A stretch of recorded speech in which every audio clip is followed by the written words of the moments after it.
కేసీఆర్ ప్రభుత్వంలో అత్యధికంగా తన ఫోన్ కాల్స్ నే ట్యాప్ చేశారన్నారు బండి సంజయ్. తన కుటుంబ సభ్యులు, పని మనుషుల ఫోన్లు కూడా ట్యాప్ చేశారని చెప్పారు. వాస్తవానికి మావోయిస్టులకు సంబంధించిన ఫోన్లు ట్యాప్ చేయాలి, కానీ ఆ జాబితాలో తమ పేర్లు పెట్టి ట్యాపింగ్కు పాల్పడ్డారన్నారు కేంద్ర మంత్రి. రేవంత్ రెడ్డి, హరీష్ రావు ఫోన్లు కూడా ట్యాప్ చేశారని సంచలన వ్యాఖ్యలు చేశారు. ఫోన్ ట్యాపింగ్ వ్యవహారంలో మొదటిసారి వాంగ్మూలం ఇచ్చింది తానేనని చెప్పారు బండి సంజయ్. కేసీఆర్ కుమార్తె, అల్లుడి ఫోన్లు కూడా ట్యాప్ చేశారన్నారు. గత ప్రభుత్వంలో సాధారణ ఫోన్ కాల్స్ మాట్లాడేందుకు భయపడి వాట్సాప్ కాల్స్ మాట్లాడే వాళ్ళని చెప్పారు ఆయన. కేసీఆర్ ప్రభుత్వంలో అత్యధికంగా నా ఫోన్ కాల్ని ట్యాప్ చేశారు. అత్యధికంగా ప్రతి సెకండ్ నా ఫోన్ ట్యాప్ చేయడము నిజంగా ఇలా చూపించడం, అధికారులు చూపించగానే షాక్ గురైనా. ఎంత నీచులు వీళ్ళంటే కేసీఆర్ కుటుంబము మావోయిస్టులకు సంబంధించి ఫోన్ ట్యాప్ చేయాలి. ఆ లిస్టులో మా పేర్లు పెట్టారు. అప్పుడు పిసిసి అధ్యక్షుడు ఉన్నటువంటి ఇప్పటి ముఖ్యమంత్రి రేవంత్ రెడ్డి గారి పేరు ఉంది అలా, కేసీఆర్ అల్లుడు హరీష్ రావు పేరు కూడా ఉంది అలా. వాళ్ళ ఫోన్ కూడా ట్యాప్ చేశారు. మొట్టమొదటిసారి అసలు ఫస్ట్ బాధితునే నేను. మొట్టమొదటిసారి ఫోన్ ట్యాపింగ్ వ్యవహారంలో ఫస్ట్ టైం స్టేట్మెంట్ ఇచ్చింది కూడా నేనే. ఎస్ఐబి అనేది మావోయిస్టుల కార్యకలాపాలను ఎప్పటికప్పుడు తెలుసుకోవడము, వాళ్ళని కంట్రోల్ చేయడము, ఇన్వెస్టిగేషన్ బ్రాంచ్ పెట్టి మావోయిస్టు టెర్రరిస్ట్ కార్యకలాపాలను అదుపు చేయడానికి మాత్రమే ఇది అవసరం. ఈ కేసీఆర్ అనే మూర్ఖుడు, కేసీఆర్ కొడుకు వాళ్ళ సొంత లావాదేవీల కోసము, సొంత అవసరాల కోసము దాన్ని ఒక అడ్డగా మార్చింది ఎస్ఐబిని. అలాంటి రాజకీయ నాయకుల ఫోన్లు ట్యాప్ చేయడము, వ్యాపారస్తుల ఫోన్ ట్యాప్ చేయడము, అడ్వకేట్ల ఫోన్ ట్యాప్ చేయడము, సినిమాల ఫోన్లు ట్యాప్ చేయడము, యూనివర్సిటీకి సంబంధించి ప్రొఫెసర్ల ఫోన్ కూడా ట్యాప్ చేశారు. వాళ్ళ స్టేట్మెంట్ రికార్డ్ చేశారు. వీళ్ళు గ్రూప్ 1 ఎగ్జామ్ సంబంధించి పేపర్ లీకేజ్ సంబంధించిన 5 చేస్తుంటే ఆ రోజు అరెస్ట్ చేశారు. నేను ముందుగానే పోలీసులు మా ఇంటికి వచ్చి నువ్వు పోతున్నావు అని చెప్పండి. నీకెట్లా చేస్తుంటే సమాధానం లేదు. అసలు విషయం ఏంటంటే ఇక టీఎస్పీఎస్సీ పేపర్ లీకేజ్ కేసును విచారిస్తున్నా జడ్జి ఫోన్ కూడా ట్యాప్ చేశారు. ఇప్పుడున్న ముఖ్యమంత్రి గారు కూడా ట్యాప్ చేసినప్పటి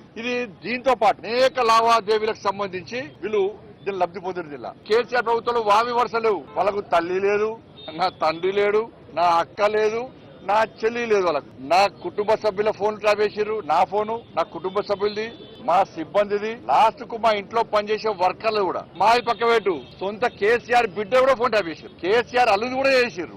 వీళ్ళని ఏమనాలో తెలంగాణ సమాజం ఆలోచించాలి. అధికారులు నా దగ్గర సమాచారం, నేను నిన్న గాని మొన్న గాని చాలా మంది మాజీ అధికారులతో మాట్లాడినా, నా దగ్గర ఉన్నటువంటి ఆధారాలు గాని నాకున్న సమాచారాన్ని గాని పూర్తిగా వాళ్ళకు రిపోర్ట్ ఇవ్వడం జరిగింది. వాళ్ళు చెప్తున్న విషయాలు ఇంటుంటే ఎంత ఆశ్చర్యం అనిపించిందంటే, ఇంత ఘోరమైనటువంటి పరిస్థితి.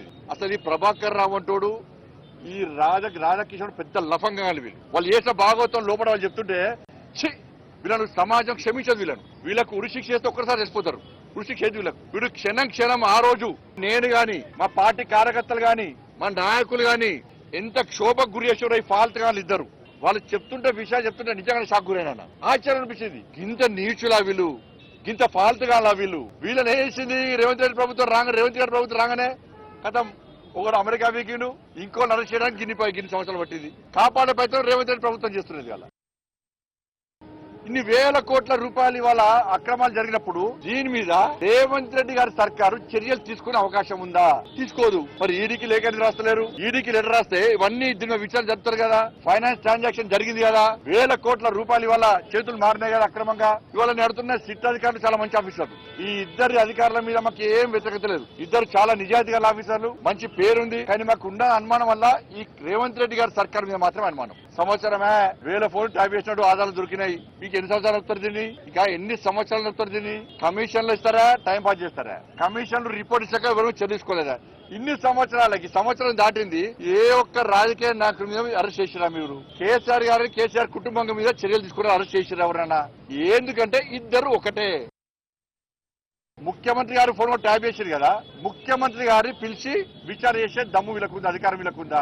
సాక్షాత్తు జడ్జిల ఫోన్ ట్యాప్ చేశారు కదా, జడ్జిలను పిలిచి విచారణ చేసే అధికారం వీళ్ళకుందా? మరి ఎట్లా విచారణ చేయాలి? అందుకే సిబిఐకి ఇవ్వాలని మేము అంటున్నాం. ఇవ్వకుంటే ఇదంతా తూతు మంత్రము. ఇది మీ ఇద్దరి మధ్య జరిగిన అండర్స్టాండింగ్, బీఆర్ఎస్ కాంగ్రెస్ మధ్య జరిగిన అండర్స్టాండింగ్. ఒక్కొక్క స్కామ్ కు అక్కడ రేటు కుదురుతుంది ఢిల్లీలో. ఫస్ట్ ఫామ్ హౌస్ కేసు ఇన్ని కోట్లు తీసుకుపోయి ఢిల్లీలో మూటల్లో పైపుతున్నారు. ఫోర్ ట్రాఫిక్ కేసు ఢిల్లీలో మూటల్లో పేపుతున్నారు. కాళేశ్వరం కేసు మూటల్లో పేపుతున్నారు. డ్రగ్స్ కేసు మూటల్లో పేపుతున్నారు. ఈడ విచారణ చేస్తా అని చెప్పి ఈడంటున్నారు. కమిషన్లు వేస్తున్నారు. ఈ విచారణ పూర్తి కాకముందే కేసీఆర్ సార్ ఎవరు గెలవాలి, ఎక్కడ గెలవాలో కలుస్తున్నాడు. ఢిల్లీలో కాంగ్రెస్ పార్టీ నాయకులను 100 కోట్ల రూపాయలు మూటల్లో పేపుతున్నారు. కాళేశ్వరం కేసీఆర్ కుటుంబానికి ఏ విధంగా ఏటీఎం గా మారిందో ఈ కేసీఆర్ కుటుంబం చేసిన అవినీతి కాంగ్రెస్ పార్టీ ప్రభుత్వం వేస్తున్న కమిషన్లు అన్ని కూడా కాంగ్రెస్ పార్టీకి ఢిల్లీ నాయకత్వానికి ఒక ఏటీఎం లెక్క మారినాయి.